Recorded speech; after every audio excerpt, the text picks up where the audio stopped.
waaw saytu Bambey ma ñaan leen ngeen tàccul ma leen bu baax a baax a baax a baax a baax a baax a baax a baax gars yi tàccul leen encore une fois mouvement saytu Bambey ndax ñoom ay daanaan lañu. tey dëppoog le 14 août ci atum 2019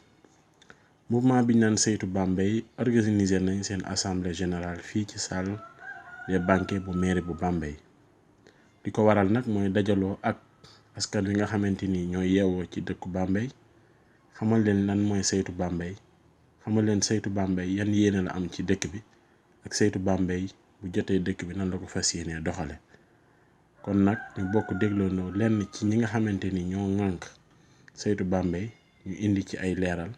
jëmale ko ci askan wi nga xamante ni woon nañ leen fii ci salle des banquets bu mairie bu Bambey. leen di baalu ak di leen baal ak di leen wax bu wér yàlla na yàlla may gudd fan ak wér ñu fekkee tabaski ay ati. maanaam boo xamante ni ndimbalu askan bi lay doon ñu daal ne nañu jóg ñu càmbar li fiy metti door a indi saafara bi loolu moo indi saytu Bambey alors biñ ne saytu Bambey ñu daaj ne nañ ko woowee noo xamante ni ku ko dégg ku nekk dina ko mën a xam te saytu je crois que mag ma ca kër ga sax soo demee laaj ko luy saytu dina ko xam ñu wax ne saytu Bambey nañ ko taxawal mu doon kuréel goo xamante ni dafay am assistance sociale mooy dimbali nit ñi dimbali askan wi ci kaw loolu la ñu fi dem ak étudiants yi à l'université ma leen di remercier encore une fois ci seen présence ici ñu dem waxtaan ak ñoom à l'université xamal leen ne leen dañu dem université pour jàng mais suñ jeexalee jàng ñun ñëpp Bambey la ñu dellusiwaat dajeeg commerçant yi nga xamante ni ay ressortissants de Bambey lañu nekk à Dakar ñu ngi fii ci salle bi ñu xamal leen ne leen ñun ñëpp Bambey la ñuy retourné waat te am nañ kuréel goo xamante ni ñu ngi ko tuddee saytu Bambey bi ñu jógee ci étudiants yi bi ñu ñëwee ñu def ci journée de l'excellence pour wan xale yi ne leen lu waay nekk lu nekk daf ci war a nekk professionnel te nekk professionnel ci sa métier mooy lan mooy que ni nga aay ci nga taqe ci ba am ci résultat yu probant loolu moo waraloon ñu def journée de l'excellence les 9 établissements primaires yi nekk Bambey ñu jël fu ci nekk 2 à 3 élèves ñu primer leen ak seeni enseignants te loolu dafa am solo dafay won xale yi ne leen l'excellence il y a rien de tel et que le Bambeyois est par excellence excellent aussi moo tax bi ñu jógee ci loolu ñu daan ne jeunesse bi nga xamante ni ñoo fi nekk war nañu xam naka la seen gox di doxee ak li ñu tuddee mairie mu tënk li ñu war a def ci dëkk bi nan lay doxee nan lay fonctionner ñu def une formation en gestion des collectivités territoriales maanaam ñu ne mairie naka lay doxee ak ki nga xamante ni mooy conseiller municipal lan mooy rôle am ci kaw loolu ñu def activité boobu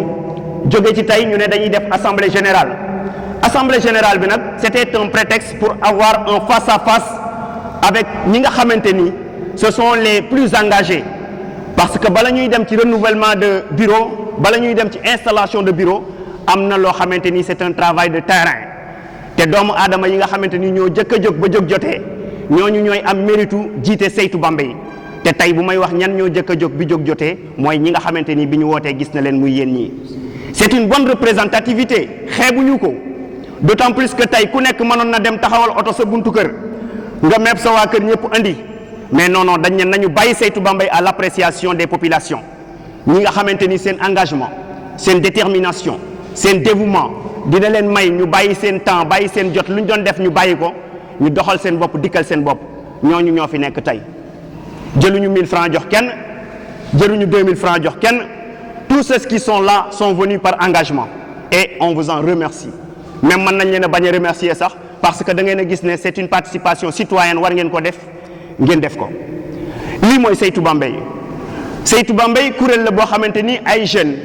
ay maires parce que bu ñu waxee maire mooy que ni ñi nekk ci biir kër yi ñooñu ñun ñooy jóg fekki leen wax leen di xew jeunes yi ñu ngi collaborer ak yéen a fi teew tey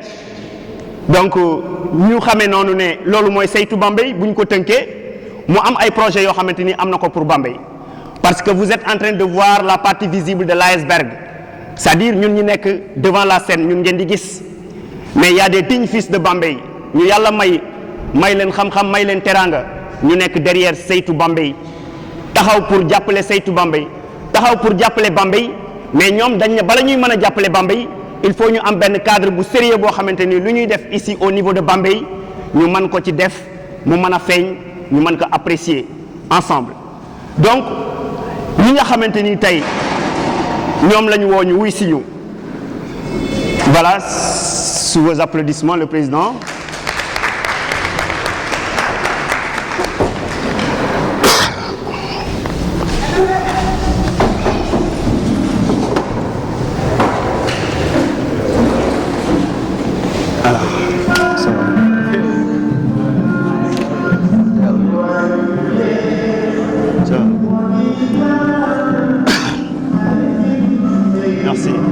mooy ay éléments yu ndaw lañ bariwuñ ci société bi nag mais ce sont ces éléments là qui sont capables de transformer la donne mooy ñi nga xamante ni dañuy jóg investir et s'investir c'est ça faire la politique mooy nga def ci li nga am def ci yow sa bopp loolu mooy def politique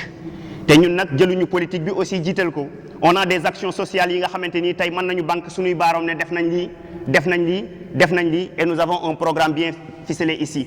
Après un dogu avec les étudiants, journée de l'excellence, formation en gestion des collectivités locales,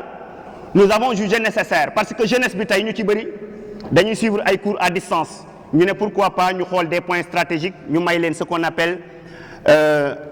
des wifi yi nga xamante ni dinañ mën di ñëw di connecté wu gratuitement au nom de Seytou Bambey loolu projet la boo xam ne Seytou Bambey dina ko def bi ñu jógee foofu ñu daan ne bi ñu defee diagnostic bi parce que Seytou la ñu wax on a vu que au niveau du marché y a nos mamans qui sont sous le soleil et c'est chaud ñu daal di ne il va falloir que ñu xool naka lañ leen di maye ay parapluie ay parasol yoo xam ne dina leen protéger contre le soleil bi ñu jógee foofu ñu daan ne les conducteurs de Jakarta alors war nañ leen a seeti ñu offrir leen ay gilet de sécurité loolu aussi ñu ngi ci te li nga xamante ni moom ngeen gis fii yëpp ay activités la yoo xamante ni Seytou Bambey dina ko mën a incha allahu rabbi alors di leen wax yéen ñi fi jot a nekk nii tey ku ci nekk vecteur la parce que ci kër la jóge te boo delluwaatee ci kër say mbokk nga fay fekk ngeen xamal leen ne leen y a des jeunes engagés qui sont prêts à changer la situation ou bien la donne ces jeunes là ñu ngi nekk ci benn kuréel bu ñu tuddee Seytou Bambey mu pare pour accompagner les populations bambéyoises pare encore une fois pour participer ci politique gu Bambey politique gu Bambey nag bu ñu ko waxee mooy que ni mairie bu Bambey bi daf ñu intéressé dama koy wax fii ngeen dégg ko yéen ñëpp tout début nag est difficile comme ni ma ko waxee rek dañu ne nañu def benn face à face tey bàyyi doomu aadama yi nga xamante ni Seytou Bambey jaral na leen ñu dagg seen i yitte dagg seen i activité ñëw toog jàkkaarloog ñun te yéen lañ gis tey bi ñu wootee ñu leen ciy remercier bu baax donc Seytou Bambey lii la benn kuréel la boo xam ne ay ndaw ay mag menuisier bi tailleur bi ñëpp a ngi si biir parce que dañu ne mënoo wax ne da nga bëgg développement Bambey dégg yeneen mouvement yi nga xamante ni développement Bambey moo leen ñor te demoo tendre leen la main moo tax tey ñu am fi présence sous le président du mouvement ONIE monsieur Ousmane Niang ici présent un grand tailleur ici au marché de Bambey nous avons la présence aussi de la présidente de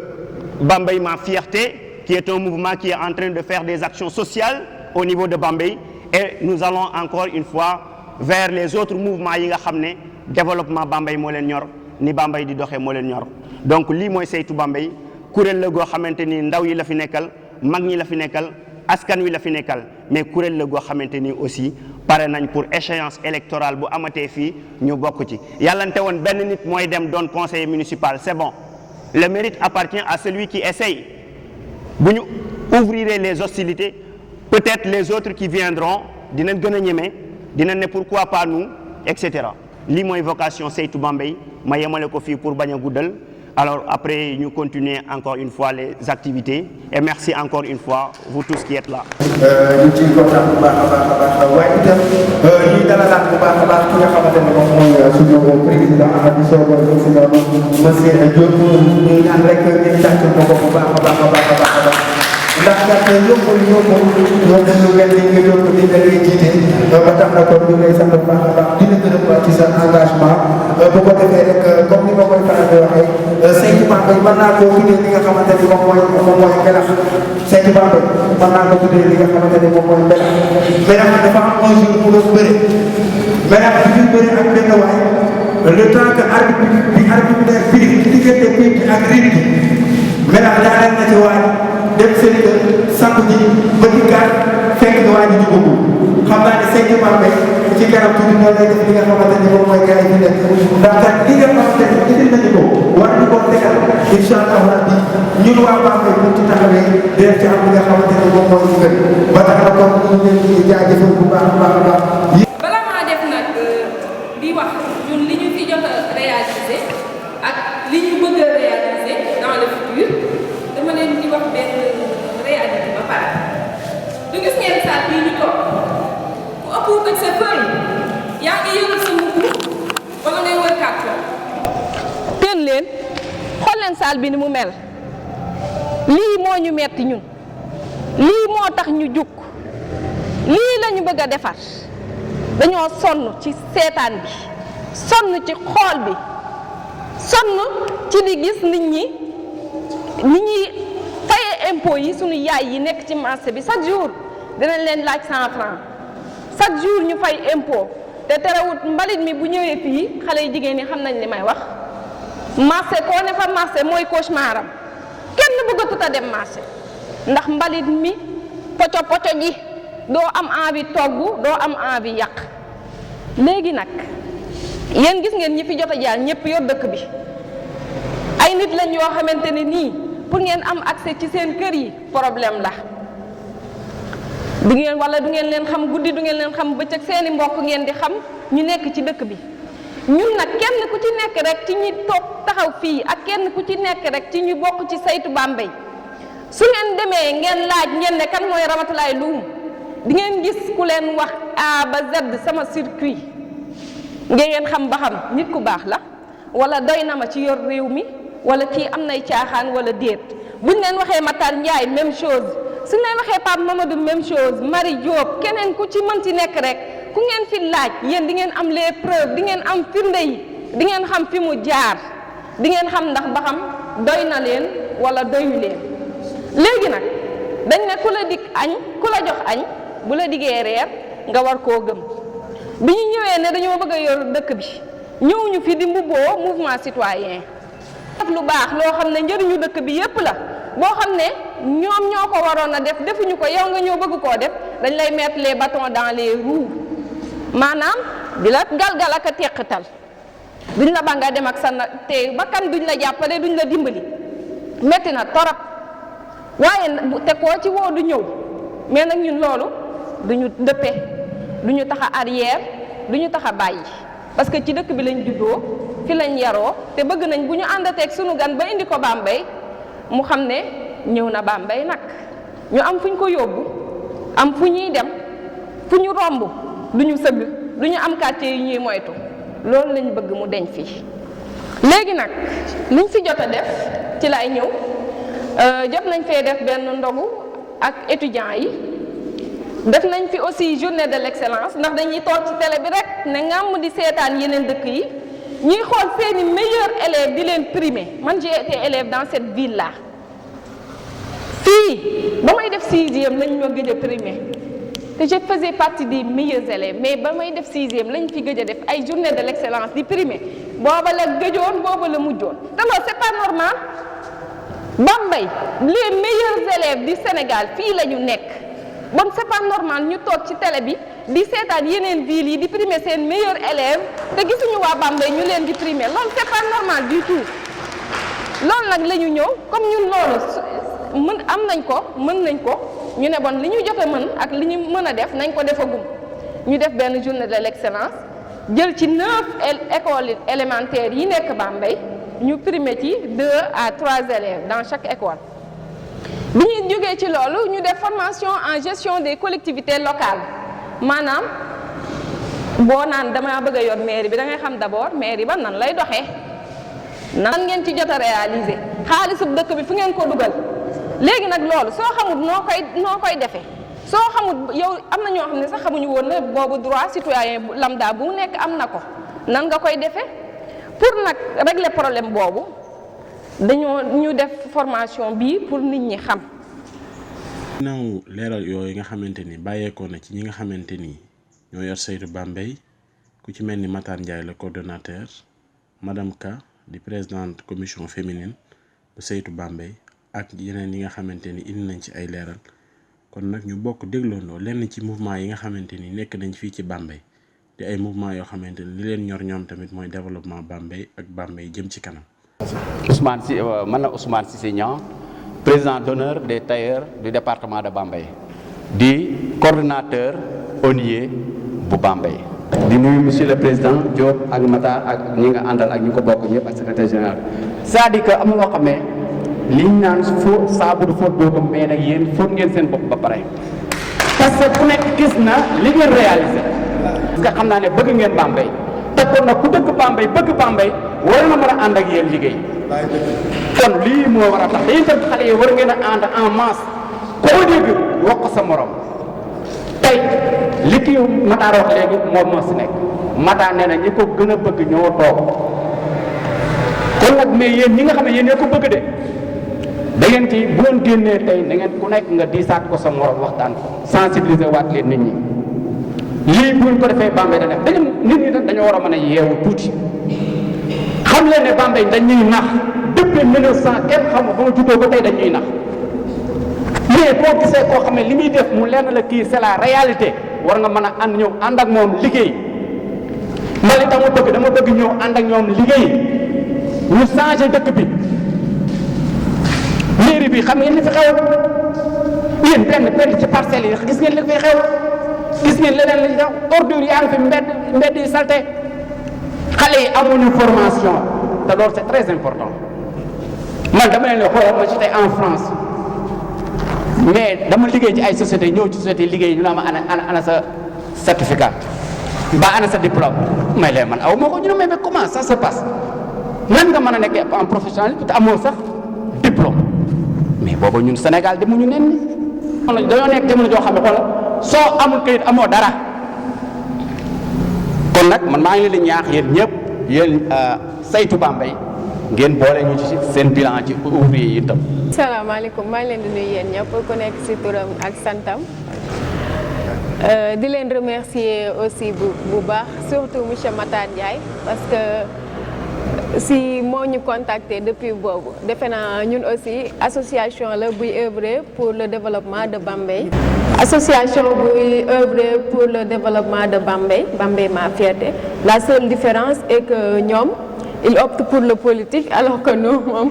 c'est le développement de Bambey qui nous intéresse d'ailleurs mais comme que gis nañ ni ñoom développement Bambey aussi moo leen itteel comme moo tax ñu permettre rallier ñëw ci ñoom pour jàppale leen ndax gis nañ ne Bambey moom ñi fiy jaar ñëpp seen priorité mooy seen bopp la ñuy xalaat duñ xalaat la population duñ xalaat dara seen bopp rek ñoom mais ñii daal ce sont des jeunes engagés vraiment pour sortir la population ci li ñuy dund nii moo tax ñu préféré rallier wu ñëw ci ñoom excusez-moi nag tàmm di wax en public d'habitude ay ñoom Iba Ndiaye les autres ñoom ñooy wax man je préfère moom rester dans l'ombre rek moo tax je suis un peu embarrassée comme ça mais gàddu gi am na solo mais maa ngi leen di remercier bu baax vraiment jeunesse Bambey li ma leen di wax mooy ñu ouvrir les yeux xool parce que instant bii ubbi bët yi dafa jot de Bambey sonn nañ trop population bi sonn nañ ku toog sa bopp sa famille ngay lijjanti première lii bi nekk instant bi ñu ngi ci morcellement terrain yi ku nekk sa problème mais ñi sa si ñoom rek lañ koy jox duñ ci xalaat kenn affaire bi cas bi critique na tellement moo tax daal maa ngi leen di ñaan ñu topp ci jeunes yi nga xam ne dañu engagé wu moom œuvrer pour le développement de leur localité parce que ñoom ñii ñëpp ku ci nekk ak man mi sax ku ci nekk yaa ngi gagner sa vie su la neexoon nga toog croiser les bras de comme ñi ci des mais defoo ko da nga ne Bambey moo ma ñor damay jug kon jàppale askan bi génne leen ci li ñuy dund nii ma leen ci remercier bu baax aussi ak invitation bi maa ngi leen di remercier bu baax di nuyu aussi de passage sama papa Iba Ndiaye merci beaucoup ak Marie aussi. salaamaaleykum maa ngi leen di nuyu ñëpp di leen baalu àq di rafetluwaat tamit teewaay bi parce que man je me dis que ni du ma duggee ci salle sama xel dafa gën a dal parce que ñi ma fi gis teg yi ma fi gis man personnellement doy na la mosuma leen a xam ci ñaawteefu Bambey mosuma leen a xam tamit bi ñuy nekk ndaw di nekk Bambey ñu jiñ leen ci benn affaire wala ñu tuumaa leen ci dara daal si jiñ lay dellu muy ñii fi nekk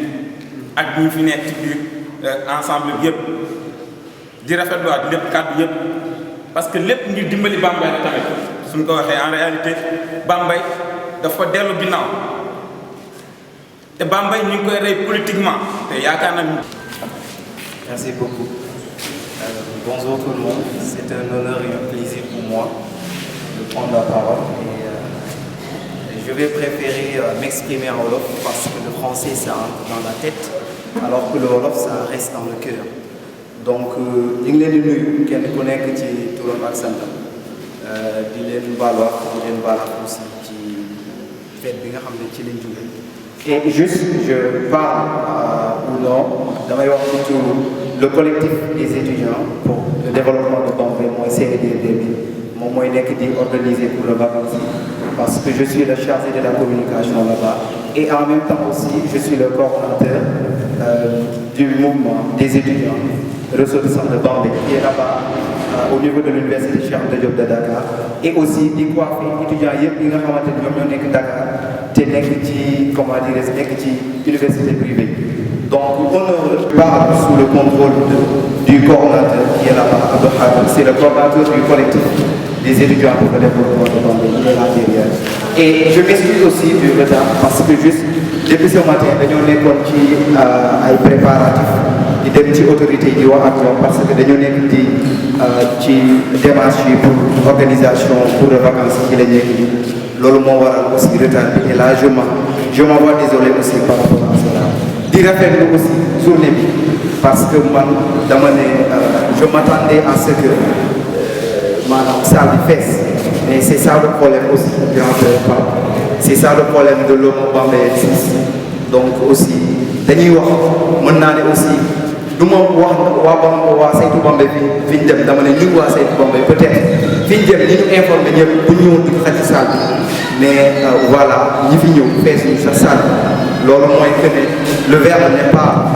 au service de l'action c'est ça c'est un problème certainement ici à Bambey te loolu aussi bu mu ñu taxa parce que je suis membre de saytu Bambey bu mu ñu taxa découragé benn yoon ci politique bi ci lépp te xam ne début moom moo mel noonu day xaw a métti mais à chaque fois aussi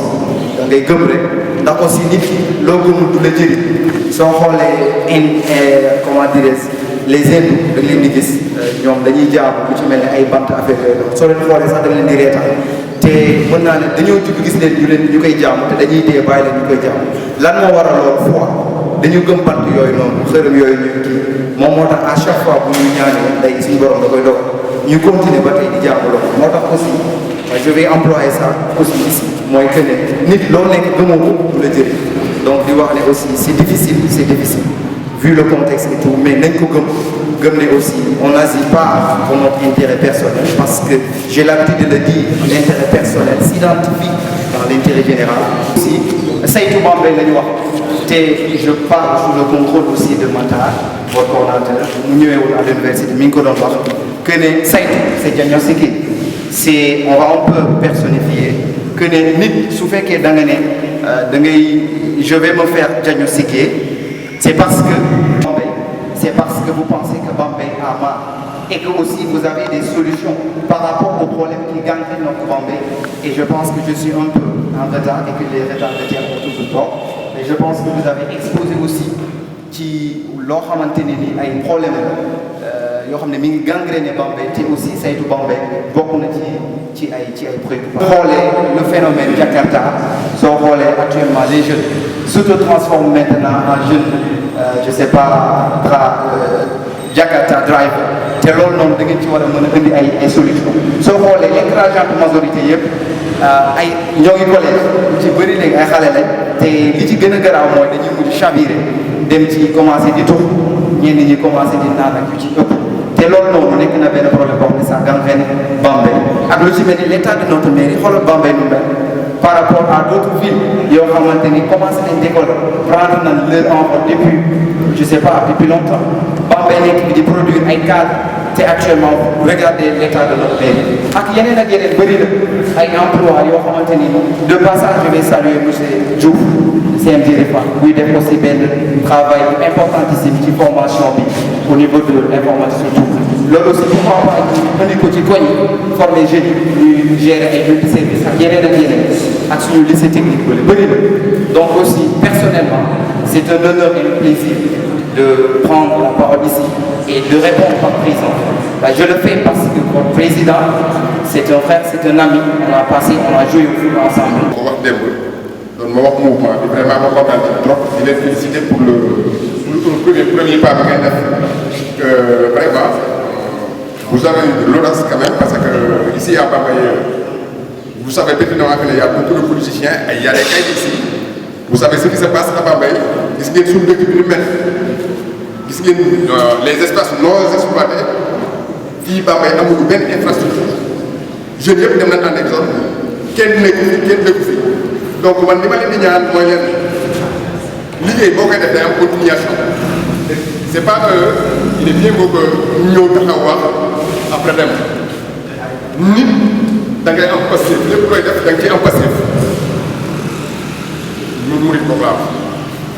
lépp lu waay di def da nga cee war a am passif ñu ci gis seen bopp parce que Bambey yéen gis ngeen fi lu ne fi ngeen def fi ngeen di fi ngeen yoroo gis ngeen fi lépp ngeen gis mais da ngeen di dem ci yeneen dëkk yi di leen envier parce que ce que vous avez vu là-bas amul fii mais pourtant Bambey fii lépp war na fi mën a am parce que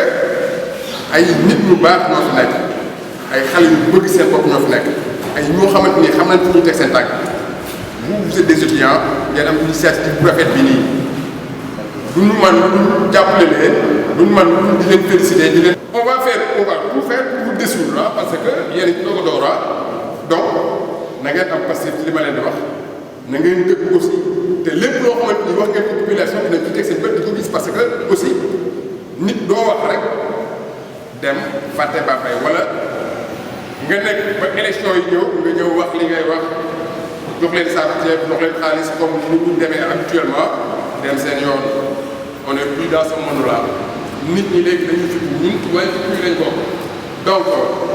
maa ngi leen di gërëm mënu ma wax bi c'est la première fois que je le fais mais maa ngi leen di gërëm di leen sant di leen encouragé yàlla leen yàlla jàppale de toute façon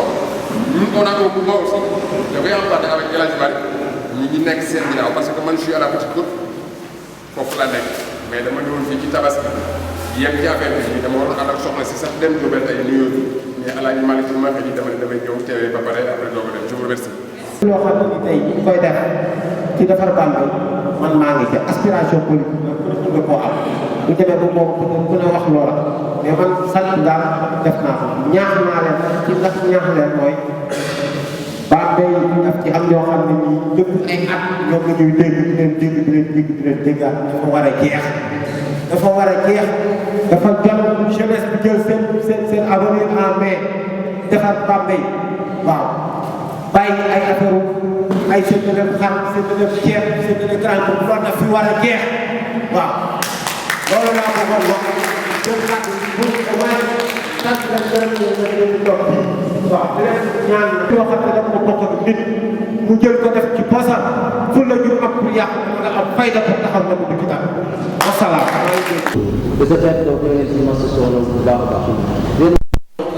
saytu Bambey moo woote tey ñu rafet bu baax a baax teewaay bi nga xamante ne bii def ngeen ko nii parce que comme ni ko Matar waxee sànq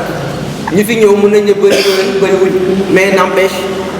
mën nañ leen a xool ci bët ñi daal di waxanteeg ñoom li nga xamante ni mel de 2000 francs ou bien 3000 francs pour ñu ñëw fii non dafa am benn gëm-gëm boo xamante ni bii on l'a partagé moo tax ngeen ñëw fii di ñaan nag bon li nga xamante ni moom la ñu sumb nii muy lenn loo xamante ni bii defar Bambey la yéen ñëpp ngeen ñëw ñi def ci suñu loxo parce que kenn ku ci nekk mun na nekk après un relayeur mooy lan tey jii nii su ngeen fi génnee suñu leen laajee fu ngeen demoon ñu ne ñu ngi woon mairie lan dañ fa wax lan ak lan ngeen mun koo del mu ngeen continuer ko de ce fait donc d'ici quelque temps mun naa wax ne kon le mouvement saytu Bambey donc dina gën a dem ci kanam ok donc su loolu weesoo nag bon temps yëpp am na yu bëri yu nga xamante ni bii moom fii xew ñoo ngi koy wax muy le problème des fonciers des trucs de ce genre gis nañ ñu mu fi demee nos mamans nos papas ñoom ñëpp gars yëpp ñoo ngi si œuvre di def suba ngoon di lijjanti ay papiers pour am mais après fan lay mujjee c'est ça la grande question boo xamante ni bii ñoo ngi koy posé ñun su ngeen gisee suñu jug tey jii ni jug c'est pour cela ñu daal di pallier loolu nax yi dafa doy. On nous a tellement berné il y a de cela des années et des années et des années. Maintenant, il est temps que la jeunesse prenne son destin donc en main. Waaw ñu nag dañuy def politique ak sociale sans que donc la dame là donc l'a dit et bon mu ne différence bi peut-être mooy fi nga xamante ne bi ñuy defaale politique. Oui, elle a parfaitement raison dañuy defaale politique parce que gars ku la jàppale benn yoon jàppale bi ñu leen di jàppale tey jii nii d'une côté social mën nañ ko war a gën a mën en touchant la partie politique parce que tey jii nii. ñaar dërëm wala ñetti dërëm bu nga xamante ni moom la ñuy jël tey di ko def léegi ci social tey su fekkoon tey jii avec les moyens maintenant de la mairie était à notre disposition léegi def bi dina gën a yomb n'est-ce pas donc looloo tax donc may lancer benn appel rek leen wax ngeen gën a farlu bon comme vous êtes tous de Bambey ngeen gën a farlu gën see def donc seen mën-mën suñu wootee ngeen ñëw ngeen. ñoo ngi lay nuyu kenn ku ci nekk turam ak santam di rafetlu jotaay bi. di kontaan ci ñëw bi ngeen ñëw parce que c'est pas évident kenn ku ci nekk am nga activité boobu mën na defi mais nga bàyyi ko ngir sa bopp donc man fi may commencer mooy damay sant di gërëm tous les membres et sympathisants de Saytu Bambey parce que vraiment ay jàmbaar la parce que dama ne dëkk boo ci nekkee bëgg koo defar dañ lay gis ci kanam ngay góorgóorlu nit ñi mën laa fekk si pour defar la te Saytu Bambey la commencé parce que fii koo fi gis muy def social rek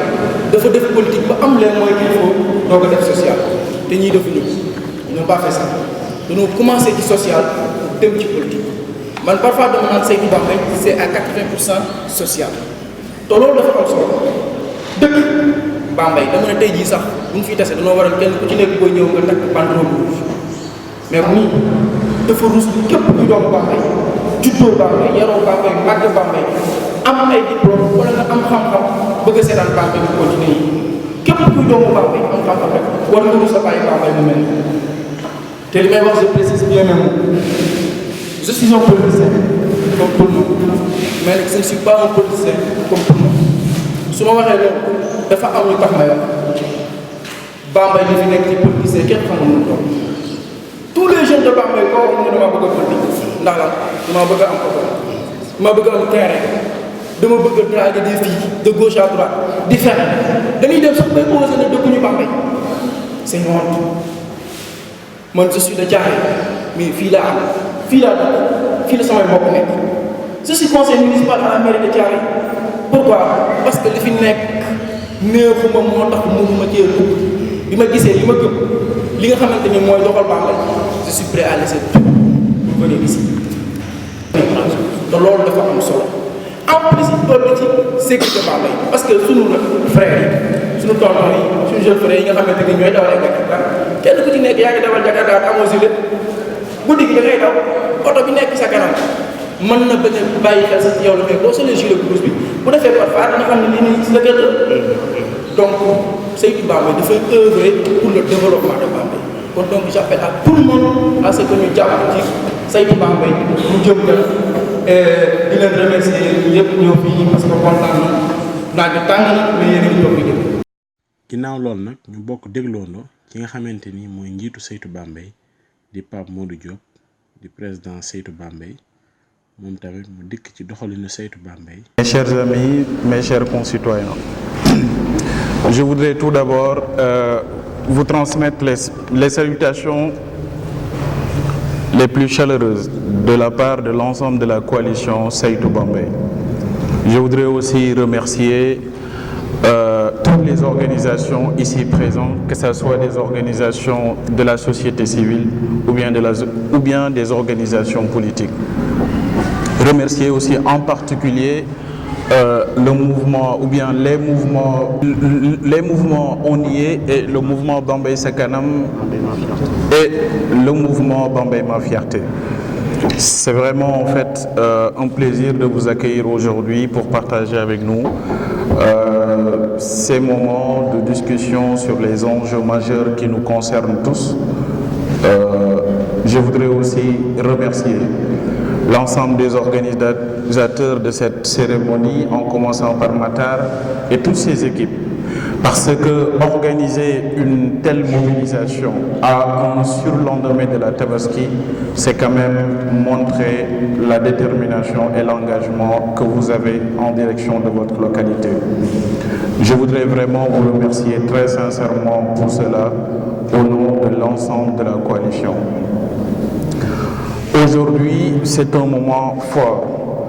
C'est le début de la mobilisation citoyenne que nous lançons pour la conquête de notre localité.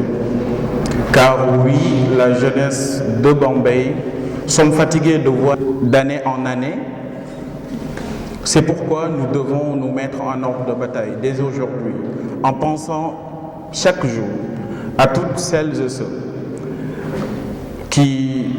comptent sur nous pour réaliser le changement à Bambey. Depuis des années, nous vivons dans cette situation précaire, devant la saleté dans nos rues, devant l'insécurité de nos quartiers, devant la dégradation de nos services publics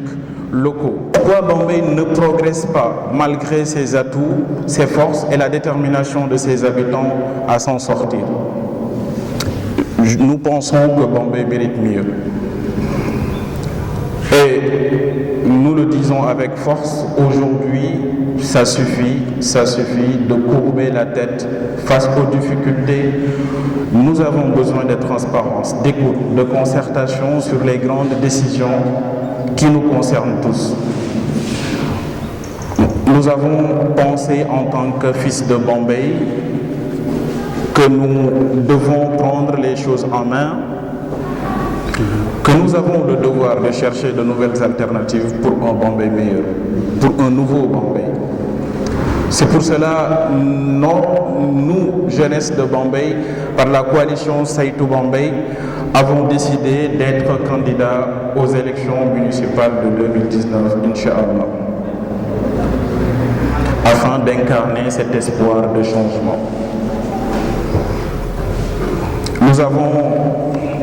Nous allons participer à la vie politique et au développement économique et culturel de notre localité, principalement en mobilisant l'énergie et la compétence des jeunes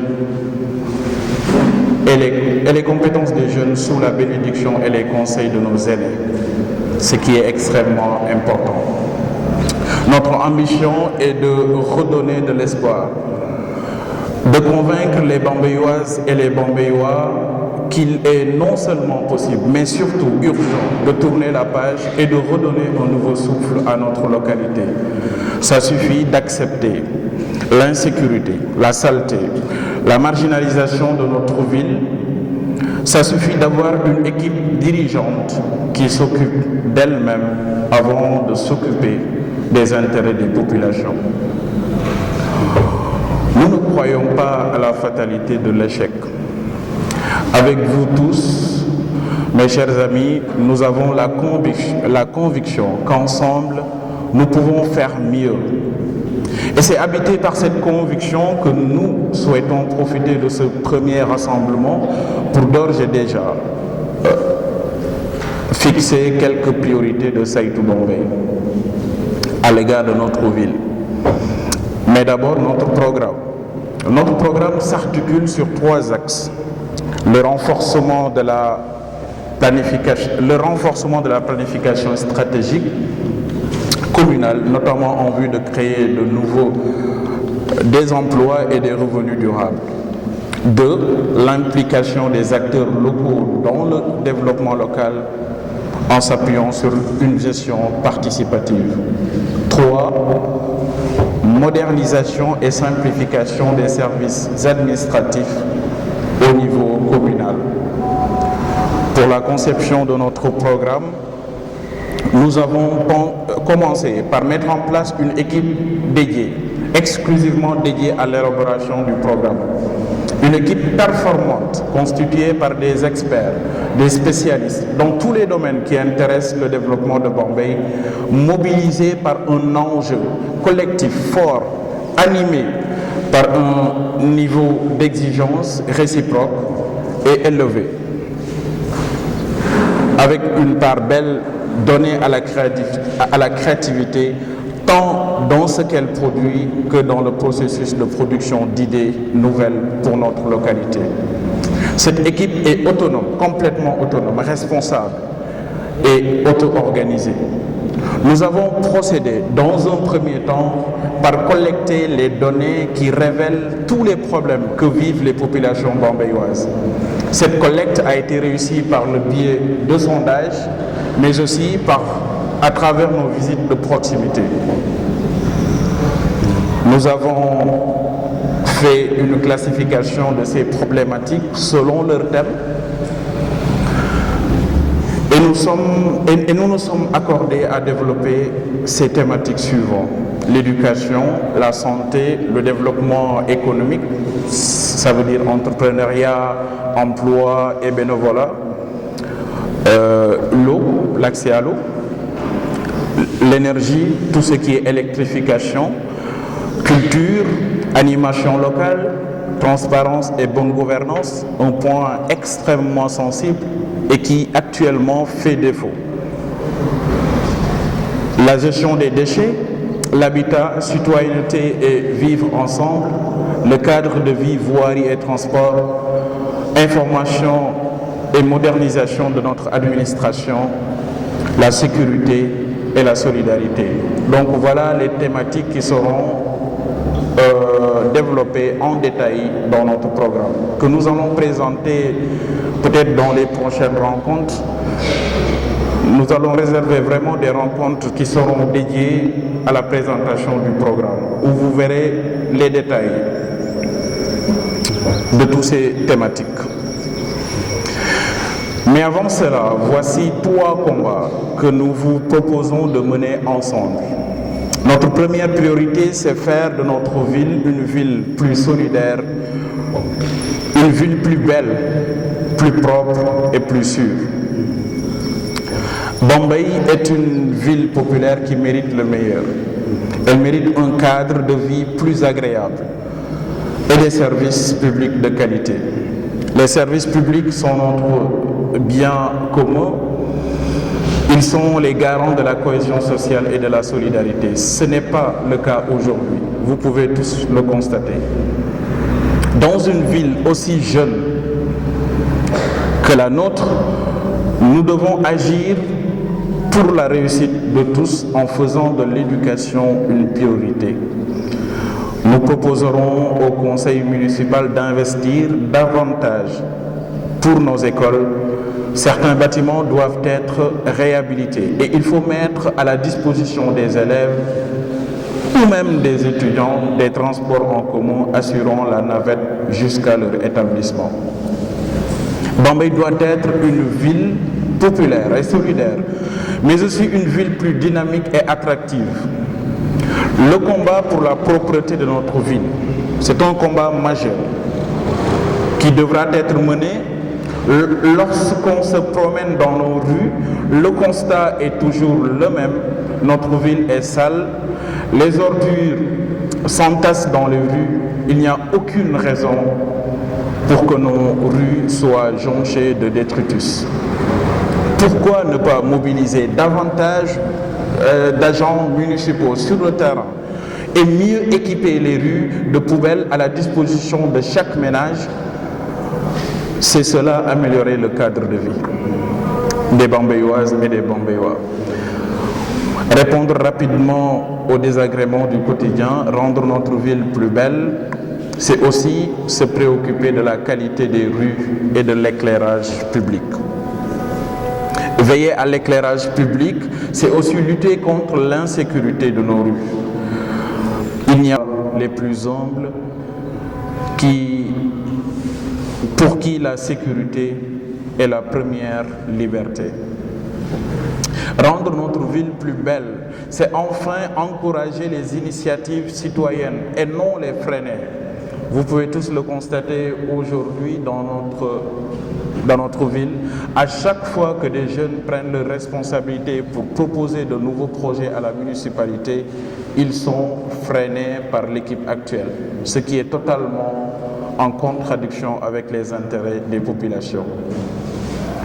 Vous l'aurez compris, nous attendons redonner aux Bambéyoises et aux Bambéyois la fierté d'habiter notre ville.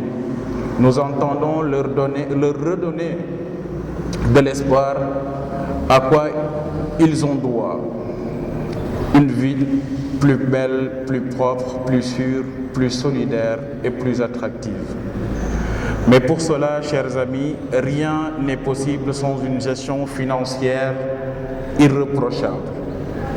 Notre deuxième priorité sera donc de mettre en place une gestion financière plus efficace et rigoureuse pour préserver votre pouvoir d'achat avec des impôts plus justes et raisonnables. L'argent public est sacré. Il n'a qu'une seule et unique vocation, c'est de servir les habitants,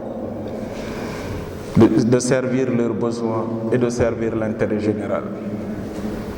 Ce dernier point nous amène à notre troisième priorité, faire en sorte que notre démocratie locale soit empreinte de transparence, qu'elle soit apaisée, sereine et basée sur l'écoute des Bambéyoises et des Bambéyois. Nous méritons d'être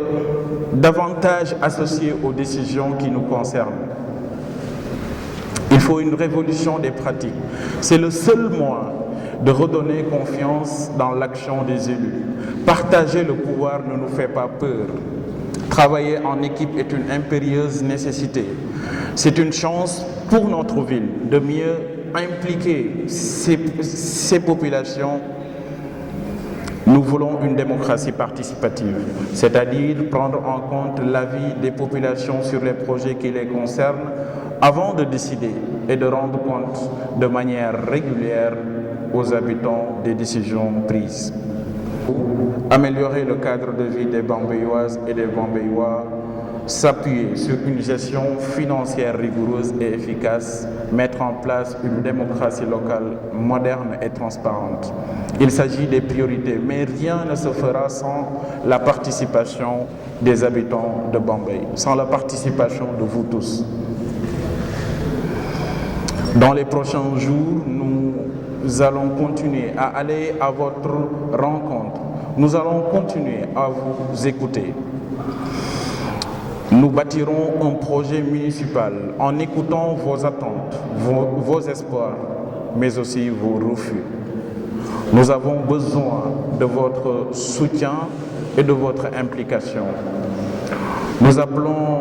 à travers vous tous les filles et fils de Bambey à venir travailler avec nous dans la coalition Saytu Bambey pour nous aider à construire ensemble ce nouveau projet pour Bambey, pour donner un nouveau souffle à notre localité. Peut-être quelques mots en français, peut-être quelques mots en wolof pour aussi di ñaan yàlla mu daal ñu jégal ñun ñëpp di rafetlu bu baax a baax jotaay bi. Je pense que jotaay bu am solo la parce que su fekkoon ne les autres habitants de cette ville amoon nañu conscience ne aujourd'hui il y a des jeunes yoo xam ne ñu ngi organiser wu pour xool saytu problème yi nga xam ne am na ci ville bi ñu jéem cee indi ay solutions su fekkoon ne conscience boobu noonu devenait une conscience collective, conscience boo xam ne l'écrasante majorité de la population bambéyoise am nañ ko affaire bi day changer parce que développement avant tout c'est dans la tête, ce n'est pas nekkul loo xam ne nit ki moom mooy ñëw daal di ko imposer puisque mën ngeen ne d'accord maire bi marché bi baaxul defal ñu beneen marché mais bu ñu leen defaraatee beneen marché to amuleenu conscience ou bien une mentalité de développer da ngeen di yàqat marché bi. Même chose là concernant la propreté dans nos rues. vous êtes les premiers acteurs avant l'équipe municipale. Vous êtes les premiers acteurs. Maintenant, c'est aux populations de savoir ce qu'ils veulent réellement. Moi, en tout cas, je ne sais pas est-ce que je suis un bon politicien, mais bokkuma ci politiciens yi nga xam ne duñu wax dëgg pour population yi. Développement bi ñu bëgg yéen la d'abord. Yéen la d'abord avant ñu naan maire bi liggéeyul nangam ak nangam loolu après la mais yow d'abord est-ce que li nga war a def pour Bambey jëm kanam yaa ngi koy def. C'est ça la question. Boo amalee njariñ ñooñ ba pare ban njariñ nga amal askan wi. C'est ça le plus important. Te ñun ñëpp war nañu poser wu la même question. C'est ça qui va nous motiver d'aller vers tout ce qui intéresse les populations. Lépp loo xam ne gis nañ ne njariñu askan wi dañu daw jëm ci parce que vous aurez déjà compris que ni nekk au service des autres mooy li gën a kawe ci jëfi doomu aadama yi. Puisque ñi nga xam ne ñoom ñoo raw ci Sénégal soriwul mën nga jox ay exemple Cheikh Ahmadou Bamba keneen ak keneen c'est parce que dañoo raw ci amal njariñ population ñun loolu rek a ñu tax a jóg dans cette génération bi fi nekk nii ñun ñoo ci gën a nekk xale peut-être mais on n'accepte pas l'injustice d'accord ñu injustice d'accord ñu aussi croiser les bras alors que yàlla may nañu ñu daal di mën a def dara bu ñu la yàlla mayee nga mën a def dara nga téye sa loxo da nga kaa yab lépp lu ñu la jox ci ay qualité ay dons ay vertus da nga ko war a utiliser pour le bien-être de la communauté. Et au-delà de ça je pense que en tant que nit rek ana Cheikh ana nangam boobu noonu ñuy def bëgg amal njariñ nit ñi loolu mooy li gën a kii d'ailleurs am na fu yàlla waxee ni dama bind dee ak dund pour xool ci diggante bi kan ci yéen moo gën a jàmbaare ci defal lu baax nit ñi allazi xalaqal mawt wal xayaat liyabluwakum ayyukum ahsanu amala loolu wax na ko donc loolu war nañoo mën a motiver ñu jël suñu responsabilité yàlla bu ñu defee ñu jàng loolu rek a ci am solo du ma guddal parce que naaj bi tàng na bëgg naa ngeen ñibbi yéen ñëpp noppalu mais vraiment di réaffirmer sama remerciement di réaffirmer sama contenté bu baax a baax ci teewaay bi ci jàppale bi ci conseil yi am na sax ñoo xam ne mënuñu woon a ñëw parce que dafa am ay contraintes de temps ñooñu ñëpp bokk nañ ci remerciement yi ñu ngi leen di sant di leen gërëm di leen ñaanal ngeen ñaanal ñu bu baax a baax fi ñu jëm incha allah sori na